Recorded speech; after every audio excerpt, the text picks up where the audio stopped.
என்ன அப்படி உத்து உத்து பார்த்துட்டு இருக்க? அப்பா, நான் உங்க கல்யாண போட்டோ வச்சு பார்த்துட்டு இருக்கேன்ப்பா. உங்க கல்யாண போட்டோல அம்மா அழுதுட்டு இருக்காங்க, நீங்க மட்டும் நல்லா ஹாப்பியா சிரிச்சிட்டு இருக்கீங்க. ஏன்பா? அதுவாம்மா, உங்க அம்மா அன்னைக்கு மட்டும்தாம்மா அழுதா.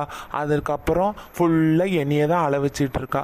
நான் தான் கல்யாணத்தன்னைக்கு சிரிச்சது. இன்னும் என்னால் சிரிக்கவே முடியலை. அப்பா, அம்மா பின்னாடி வராங்க. சும்மா சொன்னேன்ப்பா, அம்மா வீட்லயே இல்ல, நான் உங்களை சும்மா பிராங்க் பண்ணினேன். நான் ஒன்றும் பயப்பட மாட்டேன். சும்மா நான் பயந்தேன் நீ நினச்சியோ? நான்லாம் யாருக்கும் பயப்பட மாட்டேன், தெரிஞ்சுக்கோ. அம்மா, திருப்பி நீ ப்ராங்க் பண்ணா நான் நம்பிடுவேன்னு பார்த்தியோ? அவள் ஒரு ஆள், அவளுக்கெல்லாம் நான் பயப்படுவேன் நீ நினச்சியோ? என்னது அவளாம் ஒரு ஆளா? என்ன ஓவரா 2 பேரும் நான் இல்லாதப்ப இருந்து என்னை பத்தி பேசிட்டு இருக்கீங்க? சோத்துக்கு என்கிட்ட தான் வரணும் 2 பேரும், ஞாபகம் வச்சுக்கோங்க.